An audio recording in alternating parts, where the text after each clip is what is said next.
Hello, friends, how are you? Welcome to our YouTube channel Dhyan Commerce, the key of success. Please like, subscribe, share, and press bell icon for notifications. Thank you. जय माता जी और dear students, welcome to online lecture of Dhyan commerce group tuition. बच्चों आपका स्वागत है।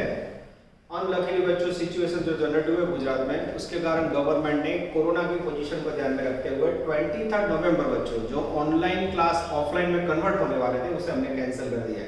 कारण government ने परमिशन नहीं दी, बच्चों केस बहुत बढ़ने लगे। तो बच्चों जब तक गवर्नमेंट परमिशन ना दे, टीवाई एसवाई एफआई के बच्चे जून से ऑनलाइन पढ़ रहे बच्चों। विदाउट वेस्टिंग टाइम सबसे लास्ट शेड्यूल आपका शुरू हुआ है, तो हमें कुछ समय और ऑनलाइन पढ़ना होगा बच्चों। और पहला टॉपिक मैंने इजी लिया है रेशियो एनालिसिस, जिसके अंदर बच्चों मास्टर डिग्री लेवल के लास्ट लेक्चर में हमने सम स्टार्ट किए थे, जिसमें आंसर के ऊपर से क्वेश्चन के ऊपर जाना है। थोड़ा ध्यान देना बच्चों, आज सफर को आगे बढ़ा रहे हैं।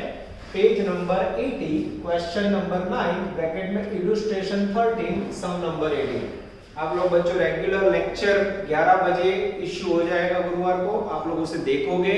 पूरे दिन में कोई भी टाइम पे देख सकते हो बच्चों, पर शुक्रवार रात को 12 बजे तक आपको उसका वर्क गूगल क्लासरूम में सबमिट करा देना है। शनिवार लेक्चर होगा तो रविवार 12 बजे तक करवा देना है। इन बिटवीन होमवर्क करने में कोई भी दिक्कत हो तो आप व्हाट्सएप फोटो भेज के पूछ सकते हो, नीचे पूरे स्टेप लिखे हुए कॉल कर सकते हो, या फिर 9 से 12 पर्सनली क्लास पे फोन करके आ सकते हो। तीनों ऑप्शन खुले बच्चों। हम कोचिंग क्लास में ग्रुप में नहीं पढ़वा सकते, पर कोई भी बच्चे को डाउट्स हुआ तो वो डाउट्स हम लोग सॉल्व कर सकते हैं। चलो बच्चों टेक्स्ट बुक साथ में रखना, फुल स्केप बुक और पेंसिल के साथ ज्वाइन हो जाओ। From the following ratio and other data, prepare a financial statement of Bhardev Limited for the year ended 31st December 30। फिर आप देख सकते हो 1 से 10 डिफरेंट इंफॉर्मेशन है। उसके बाद बच्चों आप देख सकते हो नीचे अमाउंट के अंदर मात्र 3 नंबर में वर्किंग कैपिटल है और 9 नंबर में मुझे नंबर ऑफ शेयर दिखाई दे रहा है। तो बच्चों मोस्टली यूनिवर्सिटी के अंदर वर्किंग कैपिटल से एग्जाम का स्टार्ट ऐसे बहुत सम पूछे जाते हैं। पेज नंबर 81 पे आओ बच्चों। The company had no prepaid expenses in a long term liability. Prepare a balance sheet P&L account with all possible details। ऐसा बच्चों यहाँ मांगा गया। चलो तो सबसे पहले बच्चों मैं आपके सामने ट्रेडिंग P&L और बैलेंस शीट बना देता हूँ, और फिर जो मिसिंग फिगर है वो धीरे धीरे हम लोग ढूंढ लेते हैं। ट्रेडिंग अकाउंट नजर बोर्ड पे, उसके बाद बनेगा बच्चों P&L अकाउंट, यस, और लास्ट के अंदर बनाएंगे बच्चों डेंजरस बैलेंस शीट।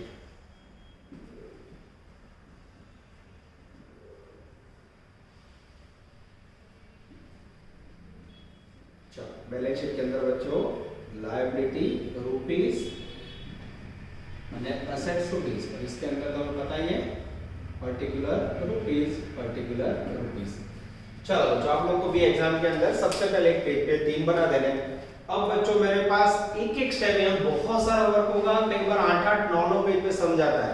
तो आप लोग वीडियो देखते समय जितना समझ लो पोज करके लिखो, या पूरा वीडियो देखो फिर एक एक क्लिप क्लोज करके आप लोग नोटिंग करो। એટલે બાળકો ऑनलाइन सिस्टम प्रॉपर यूज कर लो। क्लास में तो बोर्ड भरे जाए, आप लोग लिखो फिर मैं आगे बढ़ता हूं। यहां बच्चों ब्रेक नहीं होगी, तो आप लोग बराबर लेक्चर को समझ लेना, टेक्स्ट बुक सामने रखना। चलो 3 नंबर में मेरे पास वर्किंग कैपिटल है बच्चों, वहां से मैं स्टार्ट कर रहा हूं। स्टेप नंबर 1, वर्किंग कैपिटल का मीनिंग है बच्चों current assets minus current liabilities. अब मेरे पास इसका वैल्यू है 33,000, ठीक है। और मेरा ध्यान जा रहा है बच्चों वर्किंग कैपिटल के रेशियो पे, दिख रहा है आपको? वर्किंग कैपिटल का रेशियो दिया है बच्चों 1.75:1, और वर्किंग कैपिटल का जो रेशियो उसका मीनिंग क्या होगा हमें समझना होगा बच्चों। उसके बाद नीचे देखिए एसेट टेस्ट रेशियो दिया हुआ है, तो वर्किंग कैपिटल का रेशियो का मीनिंग होगा बच्चों current assets upon current liability. Working capital ratio कैसे बोला जाता है? Current ratio. इसका फॉर्मूला होता है बच्चों current assets upon current liability, जिसका आंसर है मेरे पास 1.75:1।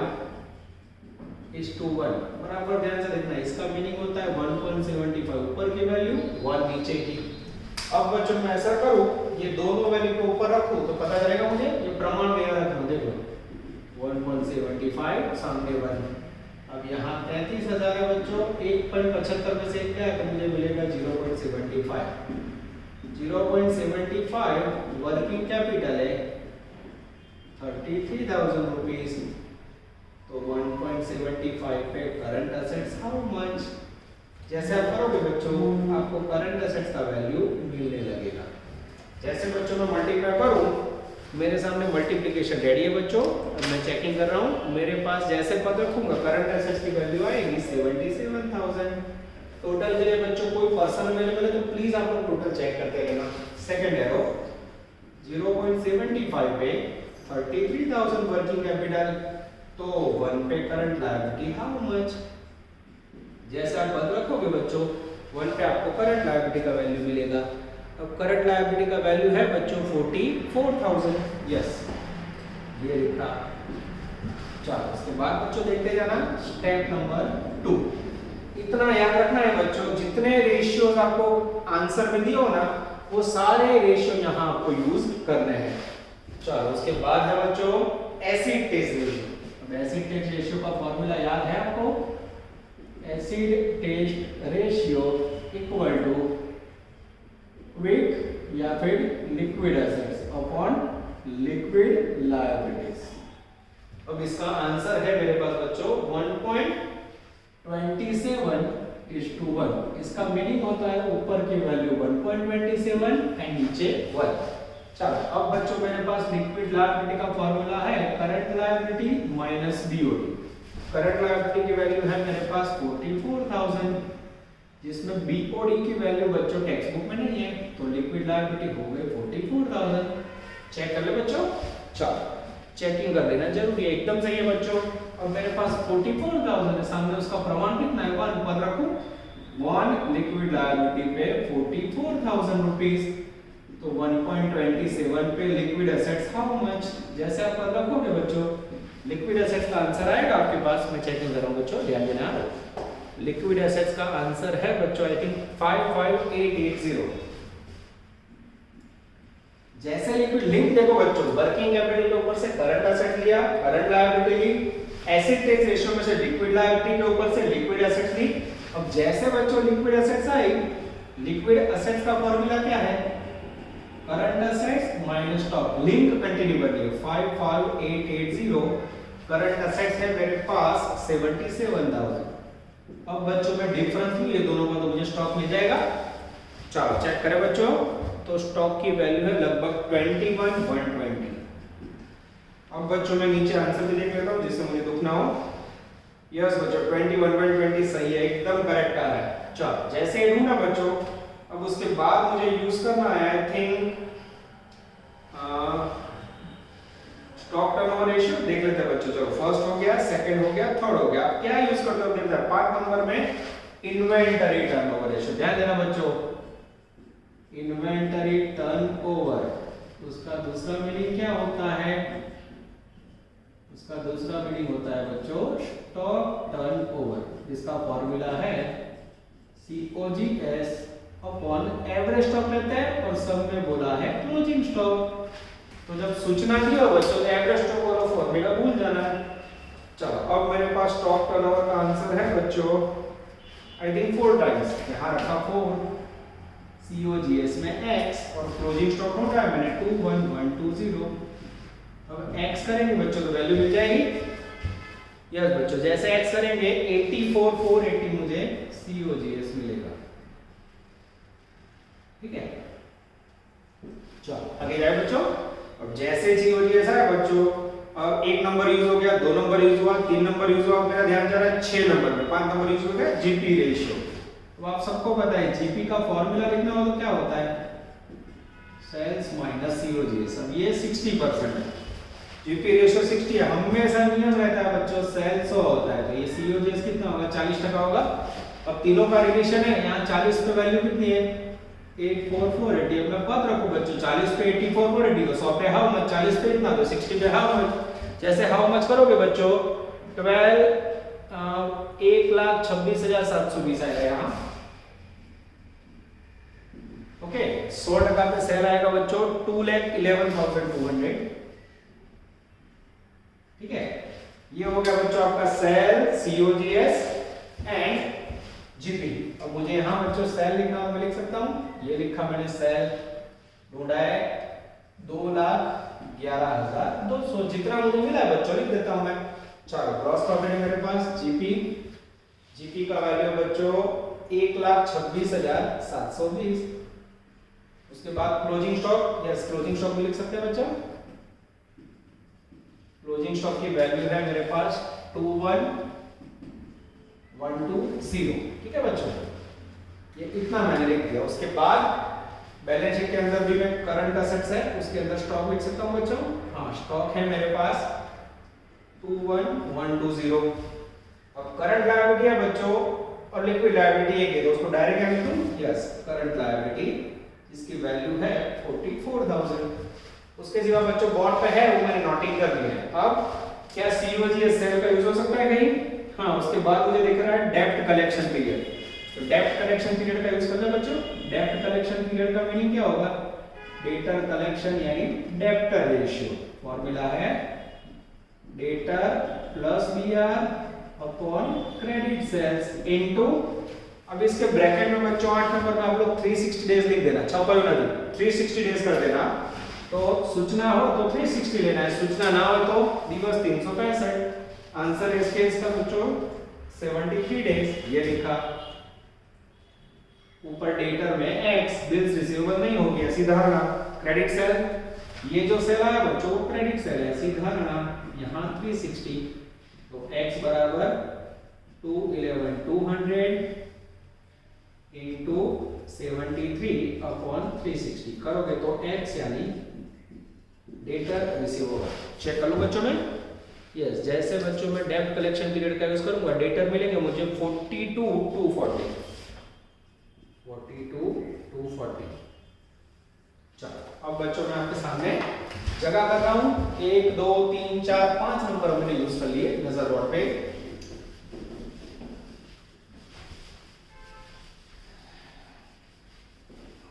चलो अब ये 5 नंबर के बाद मैं लेने जा रहा हूं, ध्यान से देखना। 6 नंबर। अब करंट एसेट्स है टोटल मेरे पास 77,000। अब जिसके अंदर बच्चों पहला टुकड़ा मुझे मिल गया है डेटर, दूसरा टुकड़ा मुझे मिल गया स्टॉक, ऑटोमेटिक तीसरा टुकड़ा आएगा कैश या फिर बैंक, जो मुझे फाइंड करना है। चलो डेटर कितने हैं बच्चों? ये थोड़ा राइटिंग में अच्छे निकालने की कोशिश करता हूं। डेटर है मेरे पास 42,240। ठीक है। उसके बाद स्टॉक था बच्चों 21,120।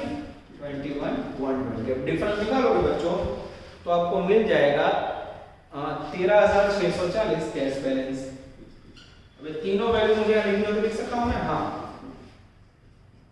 डेटर 42,240, स्टॉक वो तो लिख दिया मैंने, कैश बैलेंस 13,640। ठीक है बच्चों। चलो अब इसके बाद बच्चों जो जो रेशियो बचे हैं उसका हम लोग यूज करने जा रहे हैं। मैं चेक कर रहा हूं, मैं एकदम सही है बच्चों। चलो अब उसके बाद मुझे लिख रहा है बच्चों अर्निंग पर शेयर 7 नंबर बोले ने। Yes, earning per share EPS equal to net profit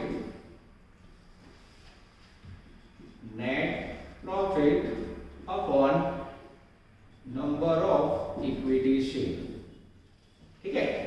चलो अब बच्चों मेरे पास 9 नंबर में नंबर ऑफ शेयर और इक्विटी शेयर आपके लाइक है, ये लिखे 20,000 शेयर। तो 20,000 शेयर रखा और अर्निंग पर शेयर का आंसर है मेरे पास बच्चों 0.5, ये लिखा। अब यहाँ x करोगे बच्चों तो नेट प्रॉफिट मिल जाएगा। तो net profit equal to I think 10,000 आएगा। चलो चेक कर लो बच्चों। नेट प्रॉफिट यस 10,000 रुपया ही जाएगी, एकदम साचू बच्चों। चलो उसके बाद नेट प्रॉफिट की वैल्यू मुझे लिखने में आएगी। मैं नेट प्रॉफिट लिखा 10,000, जीपी लिखा है 1,26,720। ठीक है। चलो अब बच्चों देखते जाओ कितने रेशियो बचे। हमेशा आपको कहीं खबर ना पड़े तो जितने रेशियो सारे यूज हो जाने चाहिए। 1 number use, 2 number use, 3 number use, 5 use, 6 use, 7 use, 8 use, 9 use, 10 number ये जोरदार है। Earning for the year on share capital. अब अर्निंग का मीनिंग क्या होता है बच्चों? अर्निंग का मीनिंग क्या होता है? प्रॉफिट। शेयर कैपिटल का कितना बोला है? शेयर कैपिटल का 25%। यहाँ शेयर कैपिटल लो इनटू 25% लो। और शेयर कैपिटल के लिए बच्चों मेरे पास नंबर ऑफ शेयर 20,000 है, प्राइस नहीं है, तो धारणा करते हैं कि 10 रुपए प्राइस होगी। 20,000 इंटू 10 2 लाख। 2 लाख का 25% निकालो। 25 2 50,000, चेक करो बच्चों में, यस अर्निंग पर शेयर में बच्चों एक्स करेंगे। चलो अब यहां ध्यान देना बच्चों, अर्निंग पर शेयर के अंदर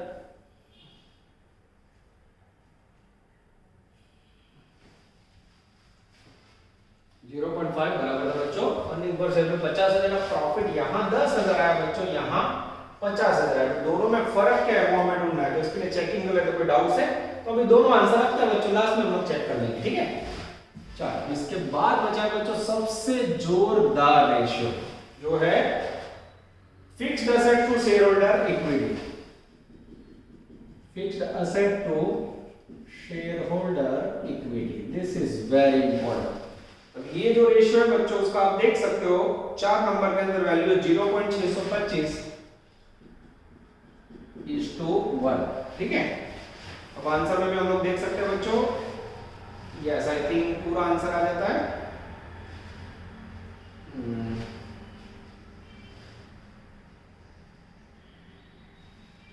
लगभग पूरा आ जाता है, लास्ट में हम लोग चेक कर लेते हैं। चलो बच्चों fixed assets to share holder fund 0.625 is to 1। अब बच्चों बैलेंस शीट के अंदर वर्किंग कैपिटल का मीनिंग होता है current assets minus current liability, और दूसरा मीनिंग होता है वर्किंग कैपिटल का share holder funds upon minus fixed assets. अब बनने सेम ज के बराबर, तो सबसे पहले वैल्यू लिख देता हूं, शेयर होल्डर फंड है 1 और फिक्स्ड असेट है 0.625। वर्किंग कैपिटल के अंदर दोनों का डिफरेंस निकालेंगे बच्चों, तो लगभग दोनों का डिफरेंस आएगा 0.375, ठीक है। और सामने बच्चों वर्किंग कैपिटल की वैल्यू कितनी है टेक्स्ट बुक में, तो आप देख सकते हो 33,000 रुपए ये वैल्यू रखी। अब मैं पद रखूं बच्चों 0.375 पे 33,000, तो एक पे share holder fund how much, equity share holder fund आ जाएगा बच्चों।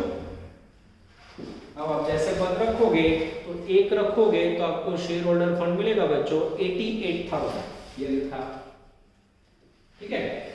अब 88,000 के अंदर बच्चों क्या क्या आएगा, 88,000 के अंदर क्या होगा, तो फंड के अंदर होगा equity capital, reserve and net profit, ये 3 वस्तु अंदर हो सकती है, ठीक है। बराबर ध्यान से देखना बच्चों।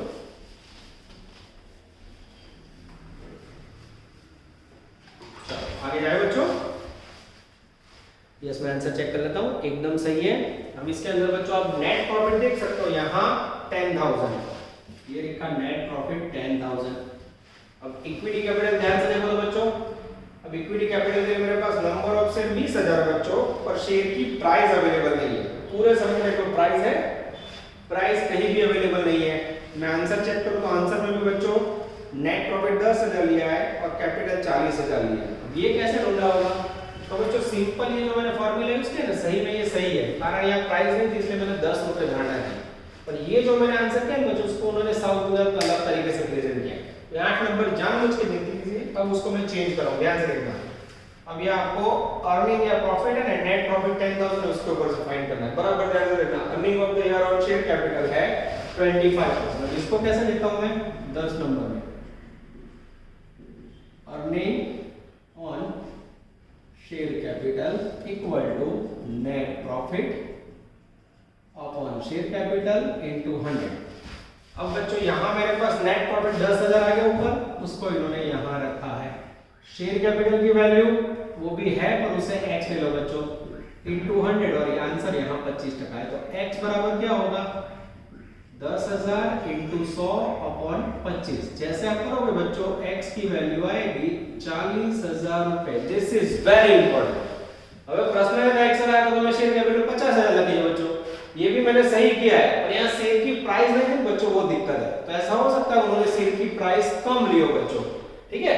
इन दिस कंडीशन जब आपके पास अर्निंग पर शेयर का आंसर आ जाए 10,000, तो इसे निगलेक्ट करो, समझ लेना। अगर दोनों सेम आए तो कोई दिक्कत नहीं, दोनों अलग आए तो अर्निंग पर शेयर का फॉर्मूला रख के उसमें प्रॉफिट डाल के आपको शेयर कैपिटल फाइंड करनी है 40,000। तो कोई कैसा 40,000 शेयर कैपिटल आई, 20,000 कीमत है, 2 रुपया की प्राइस, यही प्रॉब्लम बच्चों, सम्राट का सम है, तो ऐसा कई बार होता है। तो ये दोनों अगर अलग आता है तो आप ये फॉर्मूला रख के शेयर कैपिटल अलग से ढूंढिए, क्योंकि ये वैल्यू गलत है। देखो नेट प्रॉफिट दोनों सेम आने चाहिए, ठीक है। तो यहाँ आपको समझने के लिए क्या था, पर गुजरात यूनिवर्सिटी के सारे समय दोनों वैल्यू मैच हो जाएगी, टेंशन नहीं है। चलो अब मेरे पास शेयर कैपिटल आई 40,000, उसको याद रखो बच्चों, ये लिखा इक्विटी कैपिटल, ये क्या आया इक्विटी कैपिटल रुपीस में। चलो अब बच्चों 88 में से 40 और 10 50 का है, बचा कितना, आई थिंक 38, चेक करें बच्चों, हाँ 38 40 एंड 10 एकदम सही है बच्चों, लगभग पूरा आंसर कंप्लीट हो चुका है। अब आपके सामने बच्चों यहाँ मैं लिखने जा रहा हूँ liability side equity capital 40,000, reserve का मीनिंग आप ले सकते हो जीआर या खाली रिजर्व तो भी रख के चलेगा 38, प्रॉफिट यानी पीएनएल अकाउंट जिसकी वैल्यू ढूंढिए बच्चों 10,000 रुपए 4। अब यहाँ बच्चों फिक्स्ड एसेट हमने ढूंढी थी ना कि बाकी है, फिक्स्ड एसेट बाकी उसको भी ले ले। चलो 0.375 पे मेरे पास वर्किंग कैपिटल है 33,000, तो 0.625 पे फिक्स्ड एसेट्स हाउ मच, जैसे आप पद रखोगे बच्चों फिक्स्ड एसेट्स की वैल्यू आपको मिल जाएगी। फिक्स्ड एसेट्स आपसे 55,000, ये जैसे फिक्स्ड एसेट्स है बच्चों ये यहाँ टपका दिया 55,000। अब बच्चों आपका trading PNL balance sheet match हो जाए और इक्वल हो जाए तो आपका सम करें।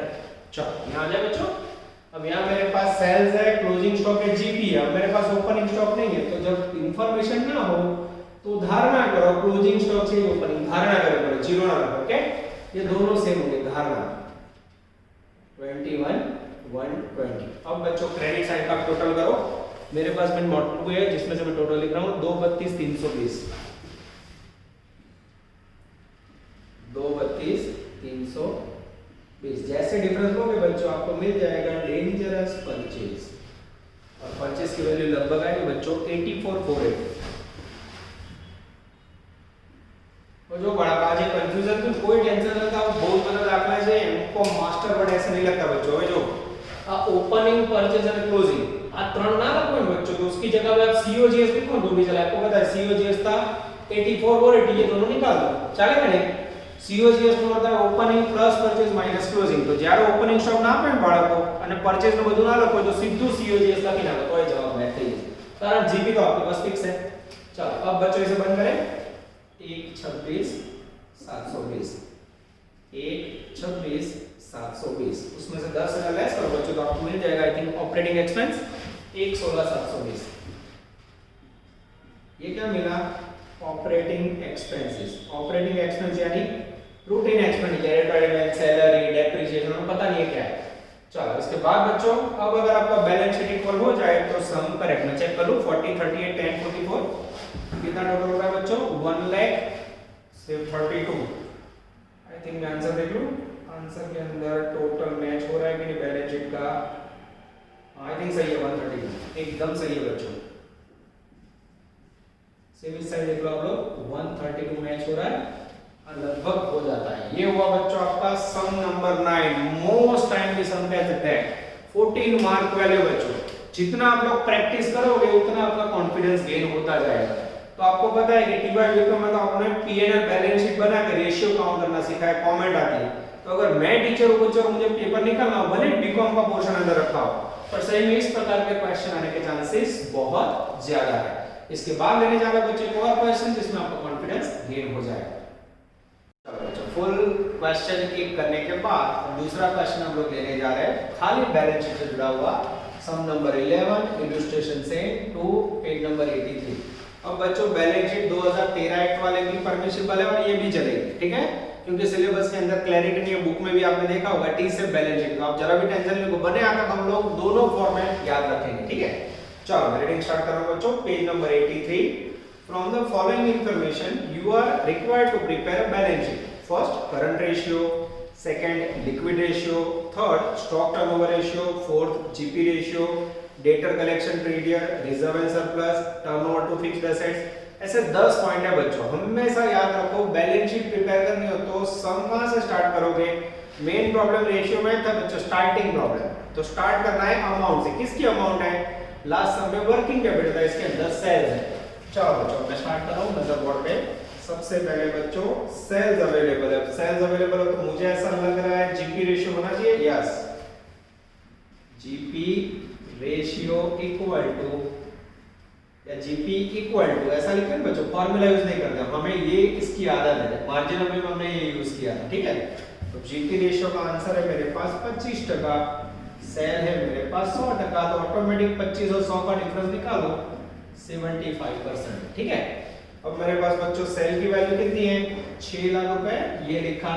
अब 100% में 6 लाख है बच्चों, फिर से आप लोग कैलसी से चेकिंग कर लेना बच्चों। मैं यहाँ आंसर रेडी है मेरे पास, देख लेता हूँ। 100 पे 6 लाख, 75 पे आई थिंक वैल्यू आएगी बच्चों 4.5 लाख। यस, और यहाँ 100 पे 6 लाख, तो 25 पे क्या डिफरेंस ले लो 1,50,000। ठीक है, तो कोई बोले सर बैलेंस शीट बनाने में मैं तो ट्रेडिंग में सोचो, कहीं ना कहीं बच्चों ये काम आता है, टेंशन जरा भी नहीं लेना। ठीक है, चलो उसके बाद बच्चों मेरी नजर जा रही है क्या यूज करूं, तो ग्रॉस प्रॉफिट यूज हो गया। अब मुझे ऐसा लग रहा है सीओजीएस का यूज होगा स्टॉक टर्नओवर के लिए। यस, 2 नंबर में स्टॉक टर्नओवर लिंक माइंड में सेट होनी चाहिए, equal to COGS upon average stock. Stock turnover का आंसर 9 है बच्चों, सीओजीएस की वैल्यू है आई थिंक 4.5 लाख, और नीचे एवरेज स्टॉक लिखा, पर मैंने ब्रैकेट में लिखा है बच्चों एवरेज की जगह पे उन्होंने वर्ड यूज किया है क्लोजिंग, तो मैंने क्लोजिंग लिख दिया। तो यहाँ x करेंगे तो x यानी क्लोजिंग स्टॉक आएगा आई थिंक 9,545 50,000 लगभग, मुझे ऐसा लग रहा है, चेक कर ले बच्चों। चलो अब मेरे पास क्लोजिंग स्टॉक की वैल्यू 50,000 एकदम सही है बच्चों। जैसे क्लोजिंग स्टॉक आया मैंने टपका दिया बैलेंस शीट में एसेट साइड, ये टपका आया। ठीक है, चलो इसके बाद नेक्स्ट में हम लोग लेने जा रहे हैं एक और रेशियो जिसका कनेक्शन घबराए बिना बच्चों देखते रहना है। बोलो सेल क्या है रिलेटेड, डेटर कलेक्शन पीरियड से रिलेटेड है। यस, 3 नंबर में डेटर रेशियो या कलेक्शन पीरियड डेटर। अब बिल्स रिसीवेबल बच्चों एग्जांपल में हो तो लेना है ना, तो जीरो समझना है। ठीक है, ना लिखो तो भी चले, नीचे आएगा क्रेडिट सेल्स। अब डेज बच्चों कहीं भी सम में लिखे नहीं है, पर मैं देख लेता हूँ 365 के साथ। ओ डेटर रेशियो में तो बच्चों गड़बड़ है, डेज में इंफॉर्मेशन नहीं है, 1.5 मंथ्स है। इसका क्या करोगे बच्चों, तो जब भी डेटर रेशियो मंथ में है बच्चों, तो इसका मीनिंग ये होता है कि जो सेल है उसका 1.5 महीना क्रेडिट डेटर में रहता है। कितना महीना 1.5 महीना, तो कहीं ना हमारा तो सीधा फॉर्मूला लगे हमारा बच्चों क्या रहा है, वो मंथ में आप है सेल्स इनटू 1.5 अपॉन 12। अब सेल पूरे 12 महीने का कितना है मेरे पास 6 लाख रुपए, उसमें से 1.5 महीने का सेल्स डेटर में रहेगा, तो डेटर इक्वल टू बच्चे इसकी वैल्यू ढूंढेंगे। जैसे बच्चों आप डिवाइड करोगे आई थिंक वैल्यू आएगी 75,000, ये लिखा, ये डेटा है बच्चों टपका दिया। यस,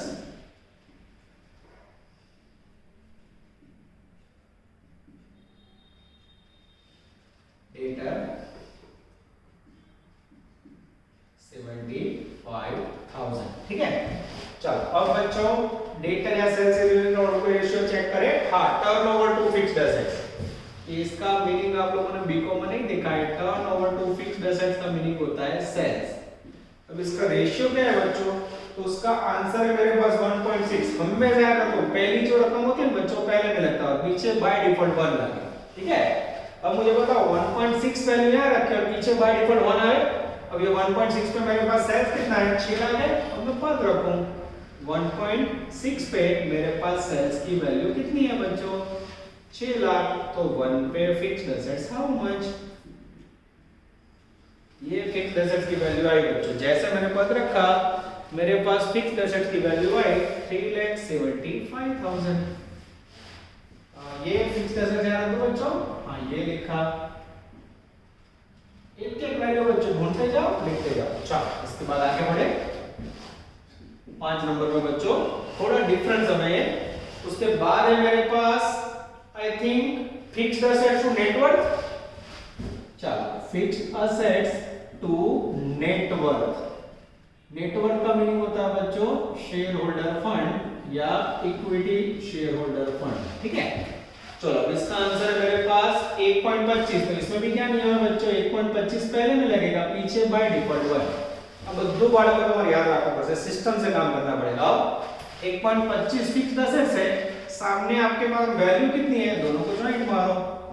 1.25 से फिक्स्ड एसेट्स की वैल्यू 3,75,000, तो एक पे नेटवर्थ हाउ मच। जैसे करोगे बच्चों इक्विटी शेयर होल्डर फंड की वैल्यू आएगी आई थिंक वैल्यू आएगी बच्चों 3 लाख रुपीस।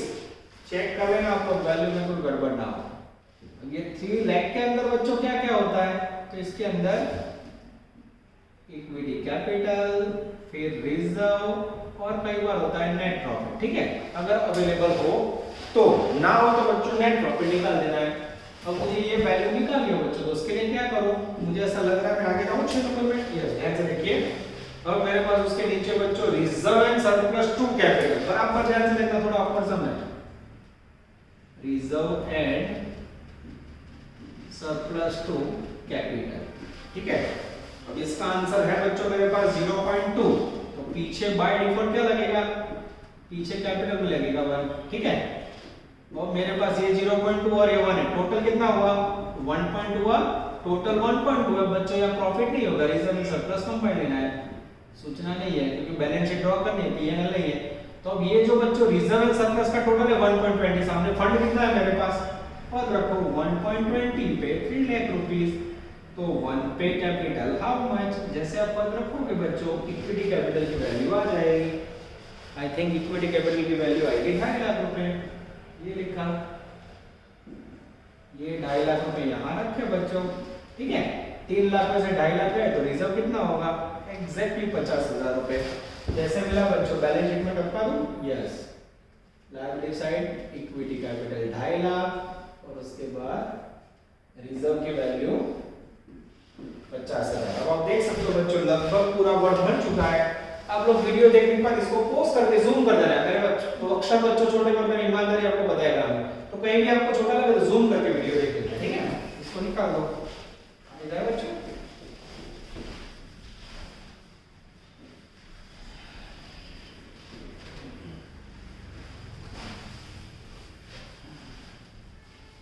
चलो बच्चों, जो भी हमने ढूंढा सब यूज कर लिया है। अब देखते हैं हमें क्या बाकी रहता है।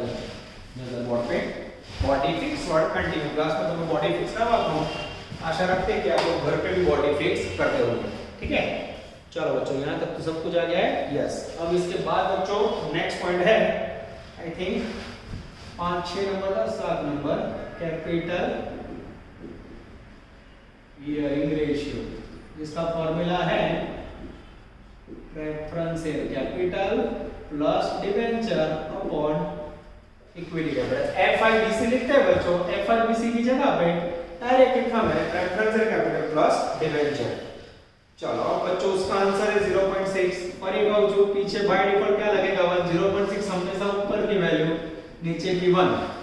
अब 1 पे मेरे पास इक्विटी कैपिटल है, हाँ 1 पे इक्विटी कैपिटल की वैल्यू थी 2.5 लाख रुपए, तो 0.6 पे preference share plus debenture how much. जैसे पता रखोगे बच्चों preference share capital and debenture की वैल्यू आएगी, प्रेफरेंस और डिबेंचर एक ही है बच्चों, 1,50,000। ठीक है, चलो अब बच्चों आगे जाएं। अब मुझे फाइंड करना है नेक्स्ट में, आप देख सकते हो 3, 4, 5, 6, 7, 8, 9, 10 यूज हो गया।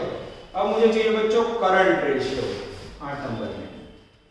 अब करंट रेशियो का फॉर्मूला क्या है, current assets upon current liability. मेरे पास करंट असेट्स कितनी है बच्चों 1.75, नीचे करंट लायबिलिटी कितनी है, तो 1.75 का मीनिंग आपको सिखा दिया मैंने, पीछे बाय डिफॉल्ट क्या लगेगा 1, तो आगे 1 लगेगा पास, बराबर। अगर बाड़कों ये 1 है यहाँ रख दो। अब मुझे पता है कि वर्किंग कैपिटल का मीनिंग क्या है, current assets minus current liability. ये हो गई वर्किंग कैपिटल 1.75 और 1 डिफरेंस निकालोगे बच्चों तो वैल्यू आएगी 0.75। ठीक है, चलो बच्चों करंट रेशियो के अंदर हमने वैल्यू डाली, वर्किंग कैपिटल की वैल्यू है 0.75 और बच्चों एक कंडीशन के अंदर हमारे पास वर्किंग कैपिटल की अमाउंट नहीं है। तो ये क्वेश्चन भले छोटा है बच्चों, टेटा 4 और एटम बम का वजह ऐसा, इसके अंदर जो जबरदस्त प्रॉब्लम है वो है वर्किंग कैपिटल। इसके बच्चों में आपको बैलेंस शीट स्टेटमेंट फॉर्म में दिया करवाऊंगा, बराबर ध्यान से देखना। ये बैलेंस शीट के आधार पर बच्चों पूरा इक्वेशन सॉल्व होगा, ये कहीं भी टेक्स्ट बुक में नहीं। और जो बैलेंस शीट रेशियो में बनाते हो रेगुलर, उसमें आप लिखते हो सोर्सेज ऑफ फंड्स। ठीक है, इसके अंदर सबसे पहले आप लिखोगे इक्विटी कैपिटल, कितनी वैल्यू बच्चों जिसकी आपके सामने है 2,50,000।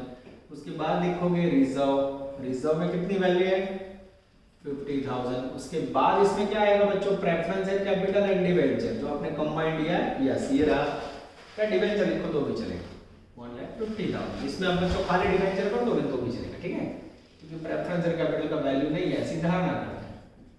एग्जाम में आंसर में बच्चों इसमें बहुत एजम्पशन है, ठीक है।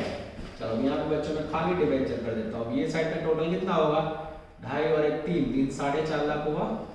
अब एप्लीकेशन ऑफ फंड जो आप लेते हो बच्चों उसके अंदर फर्स्ट क्या लिखते हो फिक्स्ड एसेट्स कितनी आएगी 375।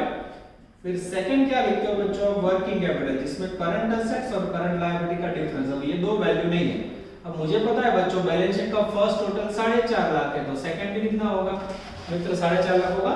अब ये 4.5 लाख में से 375 लेस करोगे तो वर्किंग कैपिटल कितनी आएगी एग्जैक्ट 75 आएगी। This is very very important. देखो बच्चों जैसे मैंने बैलेंस शीट बनाई अब मुझे इक्वेशन सॉल्व करना हो कि 0.75 पे 75,000 वर्किंग कैपिटल तो 1 पे करंट असेट्स हाउ मच।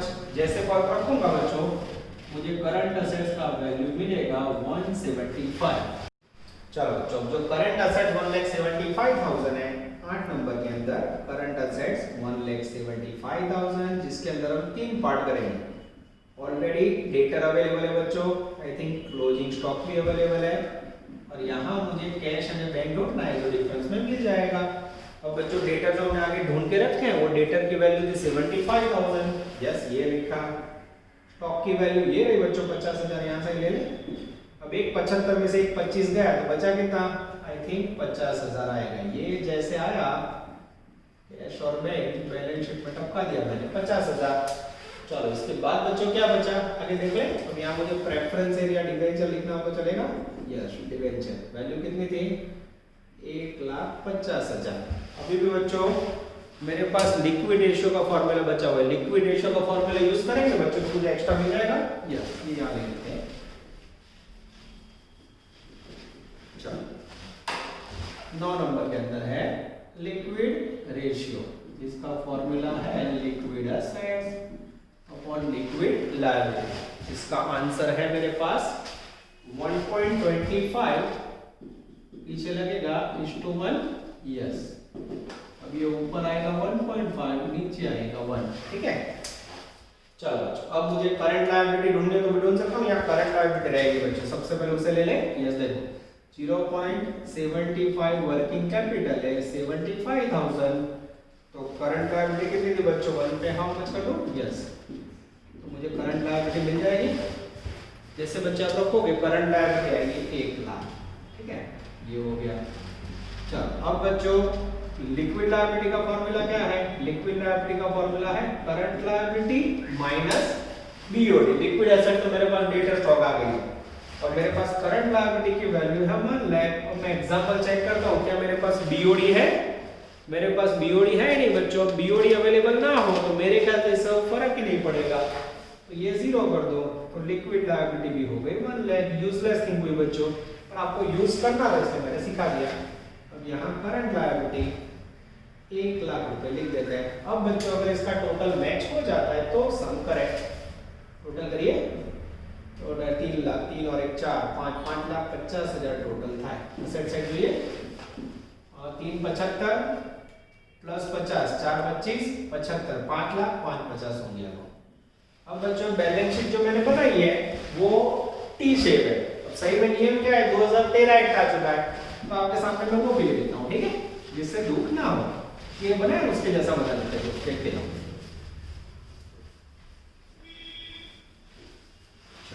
अब बच्चों एक्स्ट्रा एफर्ट करते हैं आप लोगों के लिए 2013 एक्ट बैलेंस शीट।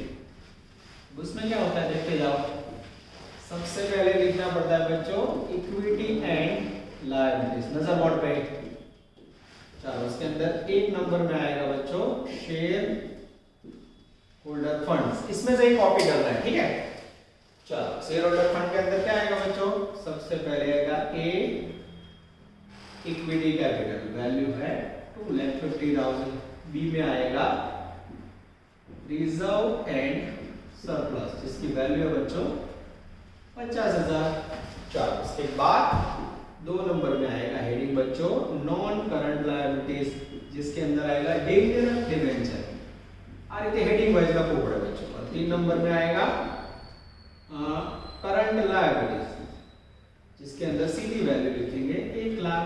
ये टोटल हो गया बच्चों 5 लाख। चलो उसके बाद बच्चों पर एक हो जो एग्जाम में गમે તે ચાલશે પણ આ તો ગ્રુપ ના થાય એટલે બીજું કરાવું। ચાલો સેકન્ડ के अंदर बच्चों असेट्स, खाली असेट्स। असेट्स के अंदर 1 नंबर में नॉन करंट असेट्स, ठीक है। उसमें सबसे पहले ए फिक्स्ड असेट्स 3,75,000। उसके बाद आएगा बच्चों 2 नंबर के अंदर करंट असेट्स। उसके अंदर सबसे पहला हेडिंग है ए इन्वेंटरी। इन्वेंटरी के अंदर आएगा बच्चों पहले स्टॉक 50,000 की हेडिंग बच्चों याद करना चाहिए, ठीक है। चलो उसके बाद है बी ट्रेड रिसीवेबल। इसके अंदर आएगा बच्चों डेंजरस डेटर 75,000। और सी हेडिंग है बच्चों कैश एंड कैश इक्विवेलेंट। इसके अंदर आएगा बच्चों कैश एंड बैंक। सेम यहां से सब कॉपी किया है। और इसके अंदर बच्चों पर्टिकुलर हेडिंग में वैल्यू लिखनी चाहिए। ये हो गए बच्चों आपके 2 अफलातून सम। एग्जाम में बच्चों दोनों बैलेंस शीट तैयार नहीं करनी है, कोई एक करोगे तो चलेगा, ठीक है। तो 2 क्वेश्चन मैंने करवाए, 2 आप लोग होमवर्क में करोगे। इसमें बच्चों 2 नंबर का सम आप जब होमवर्क में करोगे तो उसके अंदर प्रिंटिंग मिस्टेक है, एक्चुअली प्रिंटिंग है, वो हेल्प कर देता हूं नजर अंदर। चलो सम नंबर 2 में थोड़ी मदद कर दो, बारह का हमारा कॉन्फिडेंस गेन थी है। सम नंबर 2 पेज नंबर 75। पूरा आंसर बच्चों लोग नीचे लिख के देते, पर इसके अंदर ना 12 नंबर में छपा ही नहीं है क्रेडिटर। પછી તમને ક્યાંથી જવાબ મળે कि 10 लाख रुपए छापना भूल गए लोग, ठीक है, क्रेडिटर के। अब बच्चों आप लोग सम पूरा करोगे तो आंसर रेडी हो जाएगा। तो बच्चों 2 सम करवाए, 2 आप लोग होमवर्क में करेंगे। आंसर पूरा नीचे लिखा हुआ है, उसको चेक करो, कहीं हटको लॉजिकल क्लास पे आ जाओ, व्हाट्सएप पे भेजो। और बच्चों टेक्स्ट बुक और सब आपके पास होना चाहिए, ठीक है। जिसने टेक्स्ट बुक ना खरीदी हो उनके लिए पीडीएफ कॉपी भी मैंने गूगल क्लासरूम में रखी हुई है। तो शुरुआत धीरे बच्चों पर याद रखना, मार्च के फर्स्ट वीक में एग्जाम टाइम पे ले लेंगे। और अगर कोरोना की वैक्सीन आएगी तो ऐसा भी लगे जल्दी ले ले। तो बच्चों अभी की जो स्थिति है उसमें online study TY SY FI के 9 महीने से बच्चे पढ़ रहे हैं, 6 या 8 महीने तो मिनिमम हो गए। और आप लोगों ने भी पढ़ा था, पर वो ऑनलाइन बच्चों रिवीजन था, ये आप लोग देख सकते हैं एकदम जैसे क्लास में पढ़ा था वैसे ही मैंने पूरा रिकॉर्ड किया है। अब क्लास में बैठो, उसकी जगह पे घर पे बैठ के आपको काम करना है, थोड़ी ईमानदारी से काम करना है बच्चों। ऑलरेडी एफआई के जूनियर बच्चे काम कर रहे हैं, आप सब तो सीनियर हो, ठीक है बच्चों। नेक्स्ट लेक्चर में सफर को आगे बढ़ाएंगे। ऑल द बेस्ट, जय माता जी। Please like, subscribe, share and press bell icon for notifications.